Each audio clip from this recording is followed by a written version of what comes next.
Joker, question. What's up? If you knew you had the Inhuman gene, would you go into the Terrigen Mist, knowing full well you don't know what you're going to get and it could possibly be pretty bad? As we kind of talked about a little bit in last week's episode, question about rolling the dice. Yeah, I would. Because, like we talked about that, like we're horrible at that decision. Yeah, I think the only thing that holds me back sometimes is knowing that one of the Inhumans is a literal just giant gate door and he can't move or do anything, but he can hear and feel everything. Oh, door. Basically. And I'm like, that's more of where I'm like, I wouldn't want to end up like that. But like, other than him, even some of the worst ones seem like they still have some application with their powers. True. You know what? As always, I'm going to roll them dice. Oh, God. Okay, so that's going to bring us into this week's episode. And if you like the episode, give us a like, share, follow. Heck, even bring a friend in. So, this week's episode is going to be about Ms. Marvel. Also, the one we're doing is Kamala Khan. So, let's get... The newest character we've ever done. Actually, yeah. So, let's get into it. Real world. Kamala Khan is a superhero appearing in American comic books, published by Marvel Comics. Created by editor Sana Amanat. I do also, just disclaimer as we do often... If I butcher any of these names, I greatly apologize. I'm going to do my best. There's going to be a lot I feel we're going to butcher on accident. And so, yes, Sana Amanat and Stephen Wacker. Writer G. Willow Wilson and artist Adrian Alfano and Jamie McKelvey. Khan is Marvel's first Muslim character to headline her own comic book. Khan made her first appearance in Captain Marvel issue number 14. August 2013. So yeah, our newest character right there. Yep. Before going on to star in a solo series, Ms. Marvel, which debuted in February 2014. Which that also I feel like goes to show that they had high hopes for this new character to go in one appearance and then immediately go to her own self-titled show or comic. And from what I can tell of what I did research on this character, they weren't wrong. Yeah, no. This character has done very well for herself. Oh, yeah. So, in November of 2013, Marvel Comics would announce that Kamala Khan, a teenage American Muslim from Jersey City, New Jersey, would take over the comic series Ms. Marvel beginning in February of 2014. Which, that's also another bold move for them to assume, like, how popular this character was going to be. Having her literally take on the title and the comics, like, headline the series that was already a pretty prevalent character. Oh, yeah, and has been for so long. Oh, yeah, yeah. One of these days we should do an episode on Carol Danvers. Oh, yeah. Okay, so the series marked the first time a Muslim character headlined a book at Marvel Comics. However, Nolene Clark of the Los Angeles Times noted that Khan is not the first Muslim character in comic books, including Simon Bay's Dust and M. Dust is a pretty cool character. But it's definitely nice to know there are still the characters of other cultures that do still show up in our comics, and it's right, not just like, all American based. Like they were there, and that. This is just the first one getting her own like headline, which is awesome that they finally got one to headline a book. Oh heck yeah! So the conception of Kamala Khan came about during a conversation between Marvel editors Sana Amanat and Steve Recker. Amanat said, "I was telling him some crazy anecdote about my childhood, growing up as a Muslim American. He found it hilarious." The pair then told Wilson about the concept, and Wilson became eager to jump aboard the project. Sana said that the series came from a desire to explore Muslim American dysphoria from an authentic perspective. Which fair, because that's one thing that's always nice is one, getting somebody of the actual ethnicity to do the comics of that character, and just seeing representation, because that's kind of important for kids. And especially with the world nowadays, with all the events that have transpired over the last 2 decades, that Muslims to Americans are very looked down upon. Like it's just built into our culture now that we don't like them for past experiences. Yeah. So it was nice that they took the reins. They're like, no, we're gonna have this to try to help out the kids and like give them a voice in the media. Yeah. Be like, which honestly I love as somebody who is indigenous and has a few characters himself in the medium, and that I appreciate seeing other people get their time to shine too. As long as it's not like in Suicide Squad and he dies immediately. Yeah. Slipknot. The second they were like, this guy's playing Slipknot, I'm like, he's going to be the first one to die. So artist Jamie McKelvey based Khan's design on his redesign of Carol Danvers as Captain Marvel, and on Dave Cockrum's design of the original Miss Marvel. Ooh, which actually, yeah, you look at her costume, you can definitely see both designs. Oh, yeah. And that Amanat requested that the design reflect the Captain Marvel legacy and also her story and her background. Amanat stated that Khan's costume was influenced by the shalwar kameez. They wanted the costume to represent her cultural identity, but did not want her to wear a hijab because the majority of teenage Pakistani American girls do not wear one. Amina also stated that they wanted the character to look less like a sex siren to appeal to a more vocal female readership. Which, fair. Also, you're designing a literal teenager. Maybe, yeah, we can. Well, which is nice too, but I mean, she is technically of age in the comics, so yeah. But it's still nice to finally have a character that just looking at us like, we don't want her to be a sex icon. Which is nice, and they definitely killed it on that. They definitely nailed that. And also, just like the costume design is pretty amazing because it does kind of reflect both versions of Captain Marvel's like legacy and her present. Yep, which is also really nice because it does, like they wanted to do, it does kind of show a little bit of her cultural identity. And it's not just overwhelmed by the comic designs. Yeah, this character was very well done and very well put together, I feel. Oh, yeah. So, Marvel knew that they wanted a young Muslim girl, but stated that she could be from any place of origin and have any background. Wilson initially considered making her an Arab girl from Dearborn, Michigan, but ultimately chose to create a Desi girl from Jersey City. Jersey City, which sits across from the Hudson River from Manhattan, has been referred to as New York City's sixth borough. It therefore forms an important part of Khan's identity and the narrative journey of her character, since most of Marvel's comic stories are set in Manhattan. Wilson also would explain that a huge aspect of Miss Marvel is being a second-string hero in a second-string city, and having to struggle out of the pathos and emotion that can give a person.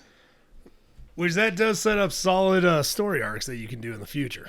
Oh yeah, because it's been proven with past heroes and sidekicks to be able to do that. Because with Nightwing and Batman, Nightwing's got the second-rate city. Yeah.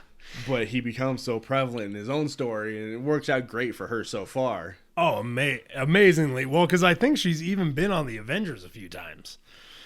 And that, she's worked with them. Yeah. She's definitely came into her own in the comics. So that was a solid setup to give this character something to struggle against. Yep, and a good struggle, too.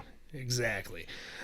The series not only explores Khan's conflict with supervillains, but also explores conflict with Khan's home and religious duties. Wilson, a convert to Islam, said, "This is not evangelism. It was really important for me to portray Kamala as someone who is struggling with her faith." Wilson continued, "Her brother is extremely conservative and her mom is paranoid that she's going to touch a boy and get pregnant. And her father wants her to concentrate on her studies and become a doctor." So, classic home life of a religious family. Oh, yeah. I feel like any of us who grew up in those homes can relate. Oh, yeah, and especially ones of that faith, I feel like there's is much stronger for them than it is of others. Yeah. So it feels like they did a really great job, and it's good that they had people who knew what they were doing. Exactly. People who came from that background themselves. Which, yeah, amazing. So, for folks, that for the most part, that is her real world origins. And now let's get into in-universe. So, early life. So Kamala was born in Jersey City, the daughter of Yusuf and Muniba Khan. Like I said at the beginning, I apologize if I mess these names up. Her parents and her older brother, Amir, moved to the United States from Karachi, Pakistan. Okay, so it looks like her family are first generation, are first immigrants, and she'd be the first generation born here. Yep. So in kindergarten, Kamala met Nakia, who went on to become Camilla's best friend. Like Camilla, Nakia was a practicing Muslim and the daughter of immigrants. Okay, it kind of gives you a connection and, Yeah, but that definitely kind of helps build a stronger bond, too. Oh, heck yeah. Kamala found solace with her two best friends, Bruno and Nakia, something she sorely needed. Though proud and respectful of her heritage and faith, Kamala always felt different and was often mocked by her other peers for her nerdy interests and strict parents. So we're talking about Bruno now, huh? We are. Not gonna lie, that was the first thing I thought of when I saw that name when I started doing editing this morning. I'm like, I thought we were supposed to talk about him. That's exactly what I thought while I was doing the first line of the I'm glad we all have the same thought process here at this podcast. Okay. So, in addition to her friendship with Nakia and Bruno, Camilla would find an escape in her love of video games, social media, fan fiction, and above all, superheroes. She devotedly followed the career of Carol Danvers, the former Miss Marvel, who had recently started going by the nom de guerre Captain Marvel. So I do like, especially in this, it shows that she is a modern kid. Yeah. And like it really brings in what modern kids like and how they are and how they... Like, I enjoy the fact, that's why I like seeing the previews to the show and stuff and how she kind of views stuff in comic format. Yeah. I'm like, that's kind of true to how the character would look at things. Oh, yeah. She's a kid who loves comics and loves heroes. And that, so yeah, no, that pretty great, pretty amazing way they did that. So, undergoing Terrigenous. So, as I said, kind of open this thing up. Terrigenous is basically a mist thing in that turns people who have the Inhuman gene into the actual Inhumans, gives them their power. A great way to see that in action is Agents of S.H.I.E.L.D. Agents of S.H.I.E.L.D. did a pretty fantastic job of showing that. And so, yeah, let's get it kind of into it. So one night, hoping to prove herself to be more than the odd duck, Kamala went against her parents' wishes and Bruno's to go to a party at the Jersey waterfront. However, her classmates, particularly Zoe and Zimmer and Zoe's boyfriend Josh Richards, kept teasing and ostracizing her. Miserable, Kamala was on her way home when Jersey City was suddenly blanketed in Terrigen mist, and Kamala along with it. I would like to throw out a fun little fact about that incident. That was kind of during a event where Black Adam just decided to mist the world in Terrigen mist and killed a lot of mutants because mutants are actually, it's lethal to them. I mean, it makes sense. Yeah. So, just a fun little fact of how that...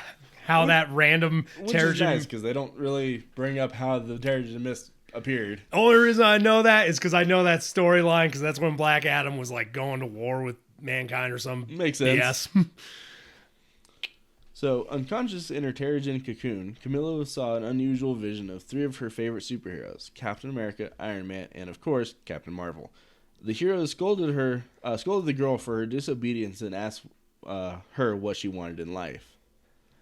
Yeah, that's gotta be rough to be scolded by your heroes, right? It's also gotta be trippy just having all of that happen to you and a fever dream, right? Like, oh man, I'm never sneaking out again. It's a great way to turn any kid into an obedient child, right? So Kamala mused that she wanted to be more like Captain Marvel, who she described as beautiful and awesome and butt-kicking and less complicated. When the vision ended, Kamala emerged from her Terrigenous cocoon.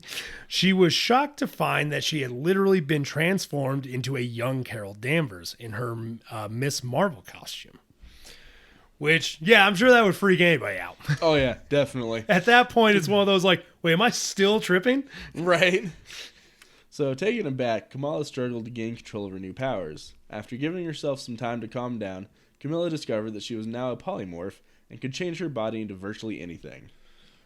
Which, not gonna lie, that would be an awesome power to have. Oh yeah, her power set is like. I'd get in so much trouble. Oh yeah, she basically she's kind of like Marvel's version of Elongate Man. Yeah, that's basically exactly what she is. Yeah, just like this beast with, yeah.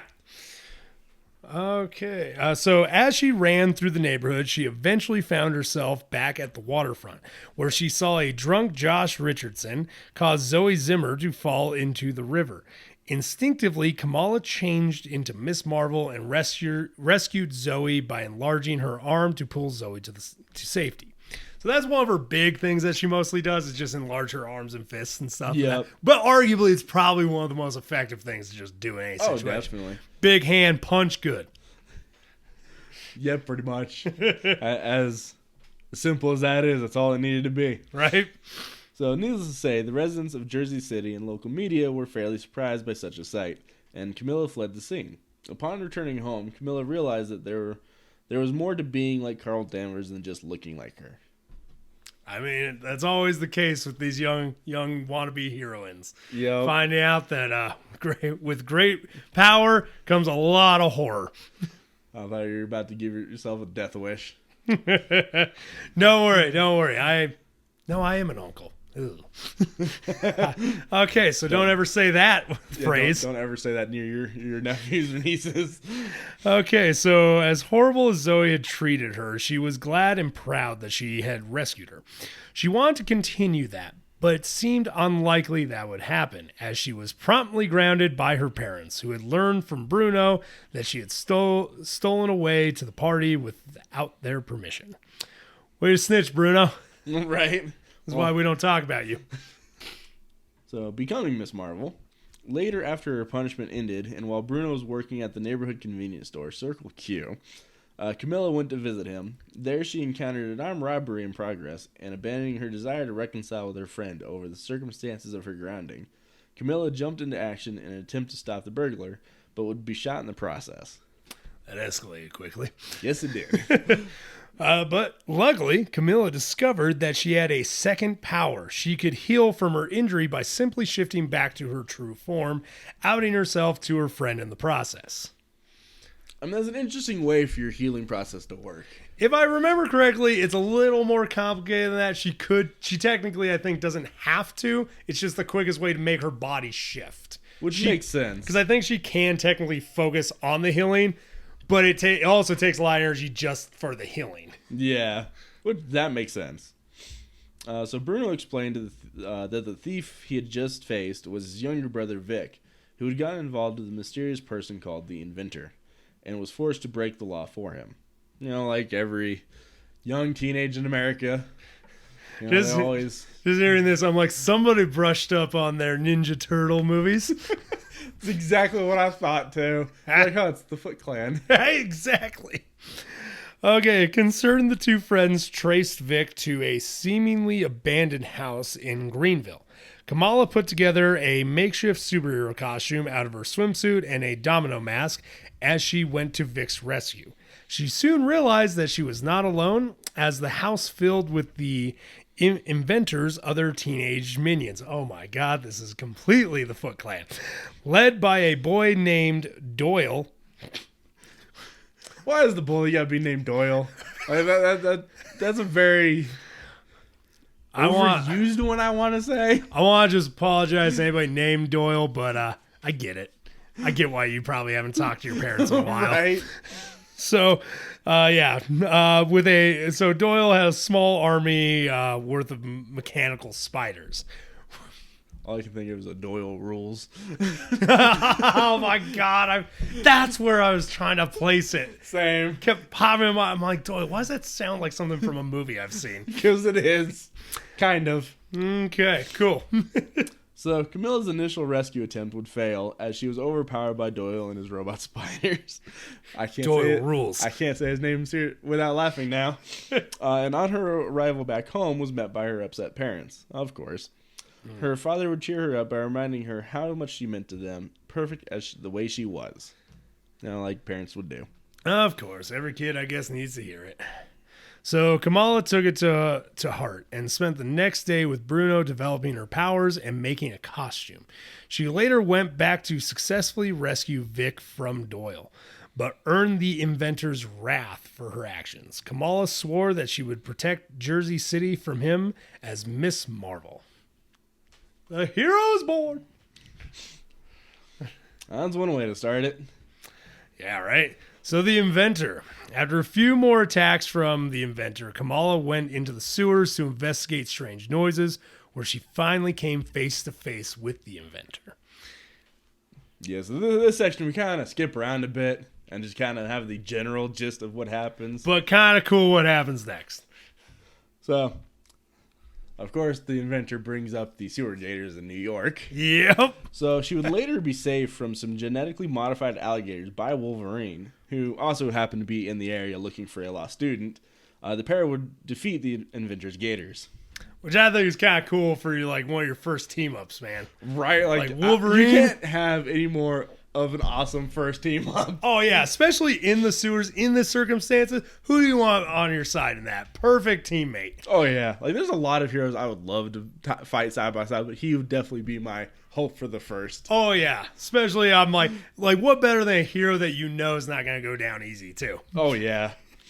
So later she would try to take on the inventor alone, but realized during their battle she was outpowered, and she would call Bruno, who in turn would call the police, who would then arrest the inventor. A little anticlimactic, but it really was. In all honesty, like that whole reading the section about the whole first like real supervillain she faces, it was very anticlimactic. Quite, but I guess some stories don't have to be a big blowout. Big summer blowout. Ooh.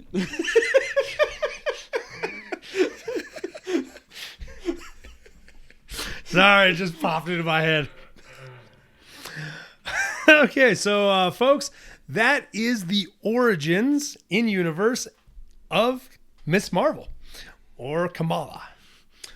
So let's get into powers and abilities. So elongation, that's a given. We already talked about that. She can, grow her height, do all that stuff. She can even alter her size, and that's make herself like not just like taller, not just stretching out her legs, but literally grow in size. Almost think an Ant-Man style thing. I'm starting to think of like the old one from the Super Friends. Long Shadow. Yeah. Long Shadow. Actually, yeah, a little bit. So when she's large, she can lift upwards of 20 or 75 tons, which is a lot. I mean, but it's fair for how big she is. It's gotta compensate somehow, right? Like that would suck if you could get that big and then and you're still the same strength you normally have, right? Like God dang it! At that point, you'd fall over. Oh yeah, because you couldn't even carry your own body weight. She also has a healing factor, which we kind of discussed, and for the most part, if I remember, like early on, it was just more of her switching bodies, because it alters her body, which makes sense. But later on, I think they did alter it to where she could actually heal it. It just takes a little longer in whatever form she's in. Yeah. She also has shapeshifting. Yeah, she's a full-blown polymorph. She is straight up elongation man from DC Comics. Like she can make cubes out of her body. She can full-blown shapeshift into a different person. Well, I mean, you see that at her very first outing out of her cocoon. She's completely different. Which is, this is a badass. Anytime a character gets a power set like this, they are immediately, top-tier material, I think. Oh, yeah. So, this is kind of a weird one that I found. Oh, I didn't even know about this one. Okay, yeah. Well, I'm going to let you, since you found this one, I'm going to let you take that one. So apparently she has bioluminescence. When she emits a glowing yellow energy signature when using her morphogenic powers. Huh. He's shiny. No,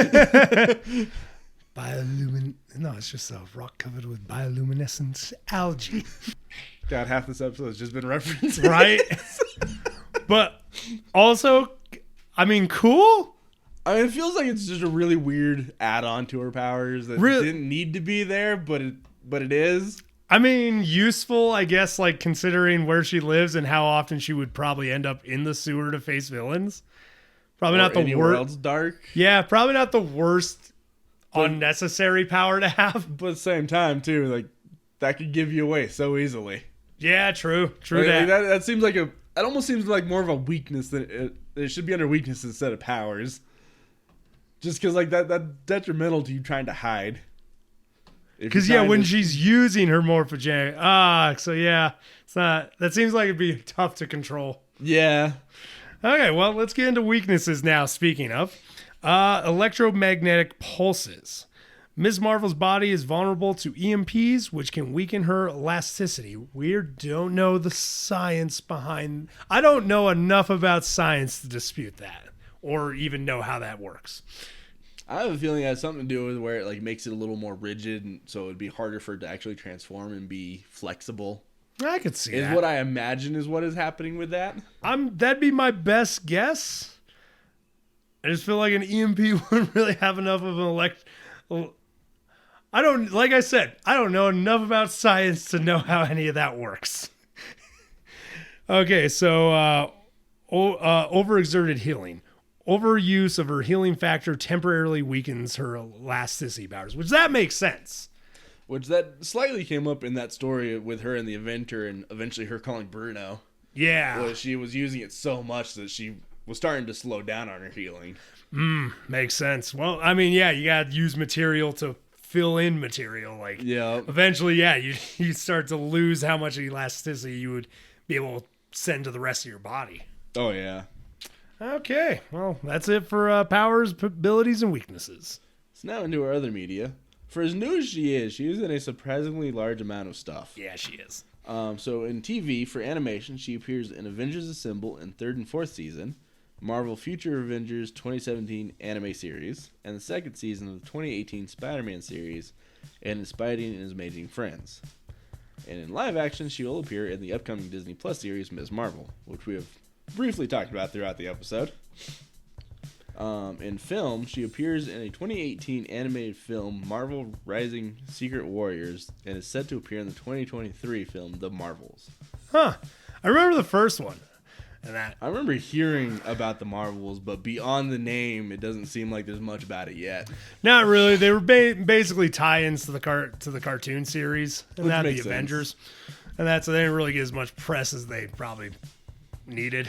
Makes sense. So for books, in March of 2016, Marvel Press announced that they would release a 128-page chapter book titled Ms. Marvel Fist of Fury in October 2017. And she also even has an audiobook. Oh, that's cool. In August 2015, Graphic Audio released Ms. Marvel No Normal, which adapts the first 5 issues of the comic book series. Which is kind of nice that there's a way to adapt that, but I feel like knowing the way comics are designed, that'd be a really hard thing to adapt. It really would be. Also, not the one I'd want adapted. Oh, yeah, no.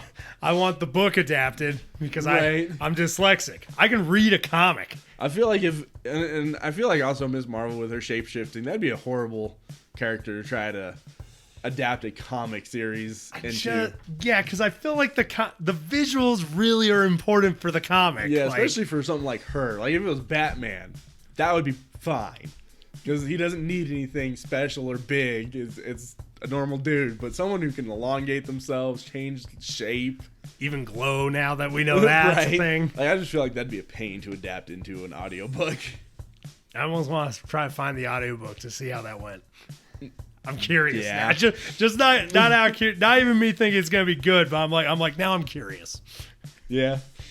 So she does have a handful of video games.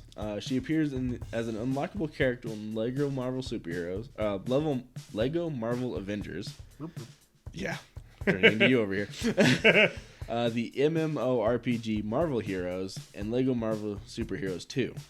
See, I had the right superhero thing. The Marvel thing was a little too soon. She also appears in Marvel Ultimate Alliance 3, The Black Order, and as the main character in 2020's Marvel Avengers. Oh, yeah. Which I did play a bit, which threw me off because I didn't know anything about her at the time. But that makes... It was also kind of an game anyways. Which I've heard from a lot of people, which is makes upsetting. me feel bad now learning more about her. that they could have done so much better with that. Yeah. I feel like it was a letdown for her as a character. And then, like a lot of Marvel characters, she appears in pretty much every Marvel phone game. That makes sense. And there was a huge list of those because I don't blame you for not writing it down. They just punt those things out like nothing. They really do. So yeah, no, honestly, cool. That's a surprising amount of media considering how new this character is. Right. Like I knew about all the cartoon ones and that, but I'm a big advocate of watching cartoons. So and we're big children at heart. Yeah, and you saying you didn't recognize her in the game, I'm like, that makes sense unless you had kept up with the like either the comics or the cartoons. Yep. And that. So I'm not surprised. Because she, as we told, very new. So I guess the question that I ask every week is, you a fan, Joker? I definitely think I am, especially from doing the research and what little I've seen of her anyways. She seems like a fun character, and they did a really great job at portraying her ethnicity without being racist about it. Very much so, and I think it helped having people from that background work on the character. Yeah. And honestly, you know what? I'm a fan too. Just an awesome character. I love her. I love the personality of the character in the comics and in the cartoons, and that she's always a fun one. And like I said, amazing power set. So, you know what? I'm a fan too. For anyone that's still listening, if you got something out of this, enjoyed the episode, or even liked the character before from a movie, a comic, cartoon, hell, even that t-shirt that you saw one time, you're a fan too. If you want to jump on this train, why not subscribe and share with a friend? d-rael out. Y'all keep riding them rails.